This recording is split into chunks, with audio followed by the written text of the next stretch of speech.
Well, I think you know that we live in a world that is deeply divided, and it seems that every day it's more divided. We can think of the example of two nations who are now lifting their fists at each other. They're talking to each other in terms of, I'm right and you are wrong. One of the things that God offers us is opportunity to overcome division. Now, I've been a thinker all of my life, and I've been a reader all of my life. And one of the things I have enjoyed doing is exploring the nature of life on Earth. And in exploring that nature, I've encountered personalities who have affected me and influenced me. One of those personalities was from China, and his name was Lao Tzu. And he wrote a book at the end of his life, which is the book which explains the faith called Taoism. And perhaps you've seen the little symbol of a black half circle and a white half circle. Lao Tzu was a person who worked in the archives of the Emperor Chu during the time of Confucius. But Lao Tzu looked around him, and he was very unhappy with the way the world was being run by those with power. He thought there must be an alternative. And so what he did one day is he packed up everything that was the definition of his life, and he started on a journey of discovery to find out what is it in life that really matters. And he made a journey from the city where he worked to the mountains. And along that journey he was transformed. And along that journey he met all kinds of people and talked to them about his desire to know the true meaning of life. And this might sound strange, but for Lao Tzu, the true meaning of life was to live life. To live it as well as you were able. To live it with kindness. To live it with generosity. To live it with compassion. Lao Tzu came from China. Sometimes we hear in the news that China is our enemy. But China is not our enemy. Our enemy is that power that wants to divide us, that wants us to fight, that wants us to see each other as enemies. Another person that I have admired is the Buddha, Siddhartha Buddha.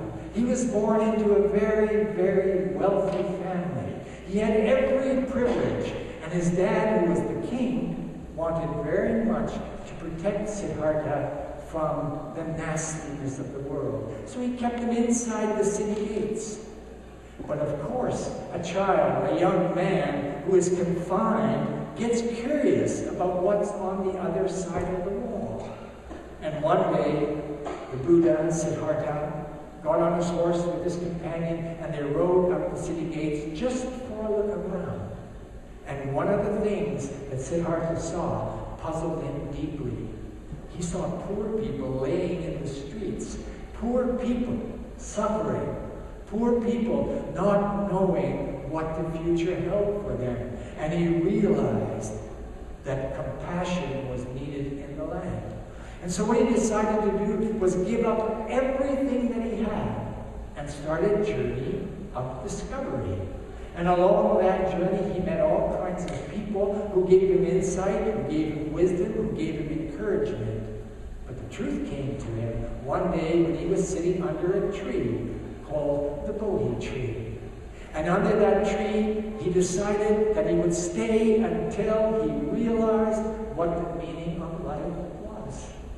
And then, one day, he was enlightened, and he realized life was about being alive and practicing care. And he gathered a group of followers, and they traveled to the land, and wherever they went, they spread kindness and compassion, and they encouraged everyone to disengage from the systems of power and to seek the way of life, the way of truth, the way of love. And the third person that I admire from my reading is a man named Socrates. And Socrates was from Greece. And Socrates was somebody who went about looking at life and thinking about it deeply. And he loved to engage strangers in conversation, asking them what they thought the meaning of life was. And then he would get into a conversation with all these different people. And as he conversed with them, he began to gain insights about the meaning of life. And he realized that the key to a happy life was right ethical behavior, being a good neighbor, being a good citizen. Socrates was killed by the state because he refused to acknowledge their gods, the things that they worshiped. He preferred the search for truth. Now, these three persons are examples to us, and today I chose them because they are from Greece, they are from India, they are from China. We are here in Canada. But we can be inspired by the wisdom of all nations. And Isaiah talks about that. Isaiah talks about a person who has the Spirit of God. And because this person has the Spirit of God, they go about doing good in and through all of their relations. Isaiah speaks about a new world that is coming.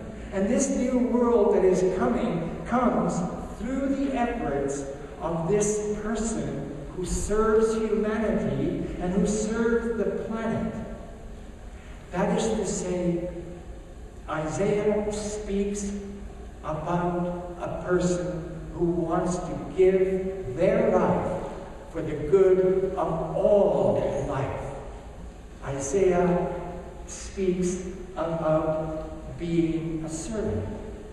And we recognize that this has something to do with the gospel of Jesus Christ. But I'd like you to know that Isaiah is not talking just about Jesus.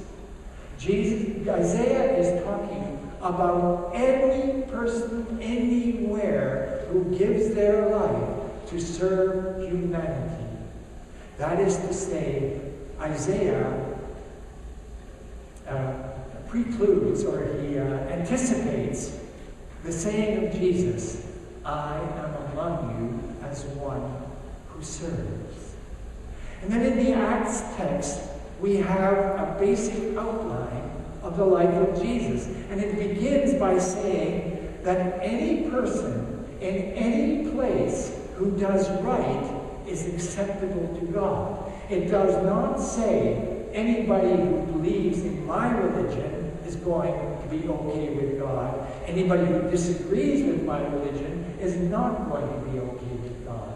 It's not about what you believe. It's about what you do.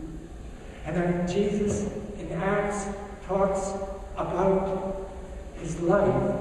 He talks about the service that he does for others, but he also notices that the powers, the religious powers and the political powers, are angry with Jesus.